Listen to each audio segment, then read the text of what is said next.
escalation of war. Our task, comrades, is to foster the potential by building resistance to the war at its heart, an international anti-war movement against the Russian invasion, against NATO, against the system that drive the world to war.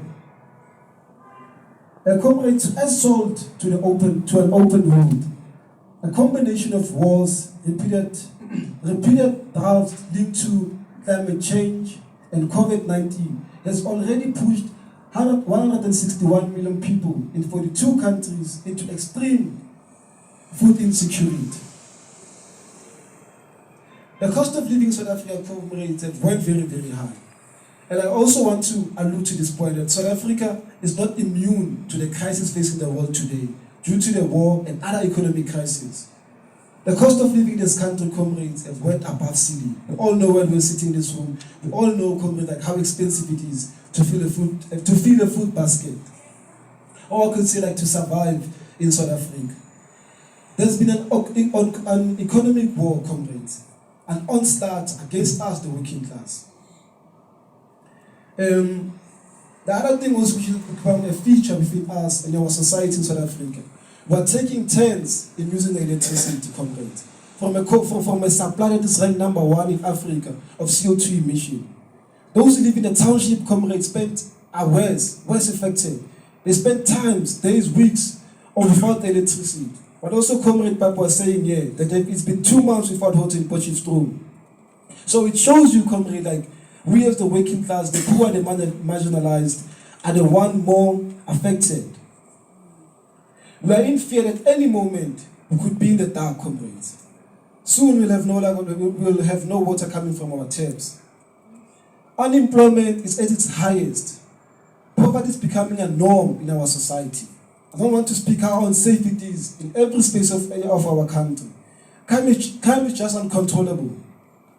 We are at a constant state of chaos. We are constantly looking at our backs in the fear of violently killed before starvation. Those who have managed to cling to their jobs are either underpaid or threatened with retrenchment. Workers' wages, comrades, have dropped, but the number of people being paid has increased. What does that mean, comrades? It means that companies are underpaying workers. Or like, workers are not paid what is rightfully theirs. Another thing also we should also note, comrades, that most companies are not compiling with a national minimum wage agreement. Workers are still exploited, even when like the state have called for a minimum wage of 3,500 rand. So workers, even at this stage, they are living through their salaries, and salaries are below inflation rate. So it is a system, comrades, that causes all this catastrophe, this destructive. And also the climate change also that we are facing, comrades. This is a system that does not care about the planet we live on. Because the tendency of this system is to undermine the very process of interaction. The destruction of nature is such a destructive feature of capitalism. There have been repeated warnings from scientific communities that the environment crisis is accelerating. But comrades, capitalism addictions to fossil fuel and plastic, or the systematic destruction of the natural world to industrial farming. The system destroys the environment in its endless quest for profit. Let me bring it much more close to home. The recent KZN floods are one example of many others of runaway climate change that we are seeing. 461 people lost their lives in KZN.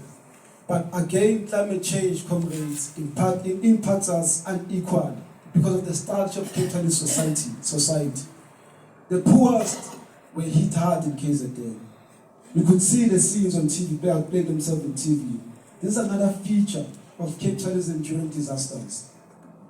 Those who've been affected by floods are yet to find homes because they've been displaced. They've become victims of neglect and a situation they should never be put in the first place. We are witnessing a sort of interaction of the economic, the environmental and the political that we should expect to see repeated again and again in the 21st century. It is reproducing a recurrent, very deep social and political crisis that frame the choice between global catastrophe and a revolutionary change. We are already seeing the forces of the right wing seizing these cracks within the system. The growing groups in this country of Operation Dudula, Asian SA, the Patriotic Alliance, while also in global looking at the rise of Bolsonaro and the far-right candidate in France. But comrades, we should not lose hope and be in despair. We should draw from the workers seeking to counter the rising cost of living through the struggles. The recent struggle in Sri Lanka is one example of inflation can fuse with workers' discontent and drive rebellion. Iran is one example also. In South Africa, comrades, the recent formation of campaigns such as Kopana against xenophobia, cost of living. Ours as comrades, as socialists, we should find ourselves within those organizations. Socialist roles and ours as the left should be to nurture these groups. Nurture also signs of resistance, comrades, because like we need them, and much more if the gathering storm becomes a hurricane. So, comrades, what is happening right now globally, comrades, want us as the left to be more involved, to find ourselves within like this, build alongside all the organizations that are taking root. Okay, yeah, that's my last point, comrades. Thank you.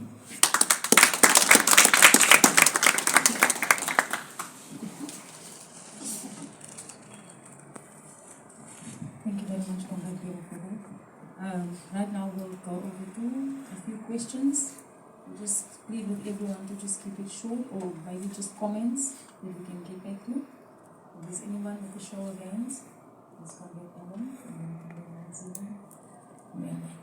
Yes, will that be all? So we'll have this round of questions and comments, and then we'll go back to Thank you, comrades. We can open the Bible, which says that if we are good people, when we're going to go to heaven, it's going to be a beautiful place to live. That's the Quran and the Bhagavad Gita. All right. Now, the struggle for socialism is not sure. It's not that we can open a Bible to say we're definitely going to win. We know what group of people in society have the capability to win, and that's the working people and their poor families. Even in the South African history of struggle, quite frankly, it's been a 300-year struggle against apartheid, against colonial dispossession in this country, a long time. But that only started to change in terms you could get a glimpse that we could defeat the old apartheid Boere. Okay, the struggle is not finished, I know, but actually they were beaten.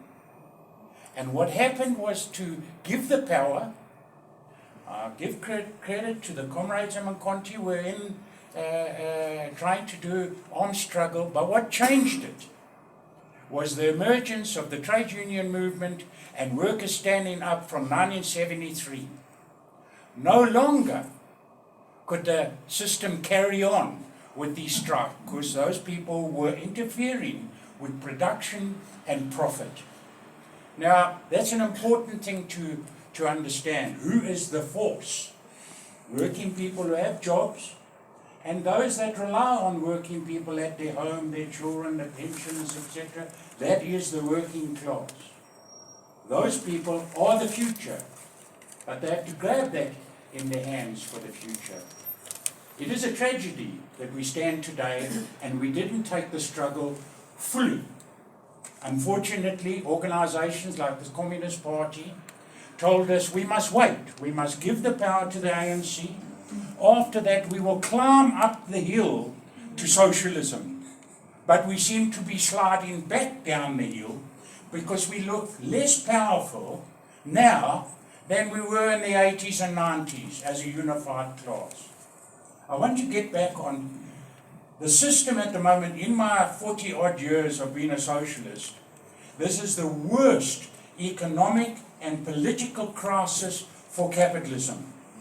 And we know that just by our effects here. But internationally, in this circumstances, war breaks out. Capitalists are squabbling brothers amongst themselves, and they only are united when we fight them. All right. Now, when we talk about war and climate change, these are things that are about to destroy even the capability to achieve socialism.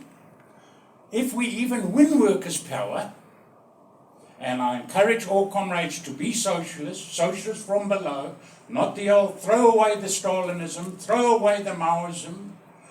The people's power is the way to win. Democratic, from below, a new type of system where we divide the profits of our work amongst people and they decide what is going to happen. This war is exacerbating our lives. Now, I'm against war, but actually I can't start an anti-war movement in this country by standing on the street corner and saying I'm against war. People will just keep walking past me. Okay.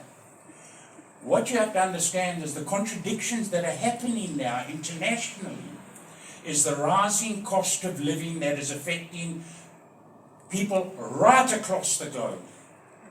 It's a unified world system. The circumstances that we're all finding ourselves in, workers from Peru to China, across to Australia, across Americas, okay, across Africa, are experiencing that similar thing, the rising cost of living, fuel, food prices, inflation. This is creating a problem for the ruling class. Right. And then we need to exploit that problem. So the struggles in front of us will not necessarily start with anti-war. In Russia, in the Russian Revolution, the anti-war movement didn't start like that. It started with war, bread, and peace for revolution. Okay, that stopped the war, not a placard saying no to the 1914 war. But it required comrades in that movement saying, you don't support your rulers in this war. It is not our war. Russian workers must not support Putin. Also, Ukrainian workers should be careful of supporting Zelensky. He's also a warmonger. And the workers in the West, in NATO, must not support their government. They mustn't support spending any more weapons there. We don't support sanctions against Russia because sanctions affect the working class in Russia, and Putin says, you see, the enemy's over there. I'm the victor. Support me. So we understand strategy and tactics is very important, and it's called revolutionary defeatism. You have to change the crisis into a war against your own ruling class. Create victory there, and the ripple effect. These are what we have, and the only potential to actually beat them, comrades. I encourage comrades to look at socialism from below, throw away all Stalinism, understand the only way that we are going to achieve is by mass movements. We need hundreds of thousands. You can't stand in a street soapbox and get 100,000. Capitalism is creating the conditions that people come closer to socialism. But it's an argument, a discussion. Comrades need to build their history, build their experience. If an old lady sits next to you at the bus stop and says, why is the price of bread increasing? You can explain why and point where's the contradiction and where's the enemy. Thank you, comrades. There's some logistics. At lunch, there's some. We've got 30 packets, 5 of them are, we've got more food than that, 5 of them are vegetarian, and then there's chicken, because we had to, Kentucky chicken, we had to expand the amount of food because there are more people than they expected, but there's going to be plenty, you'll see it all there, okay? Thank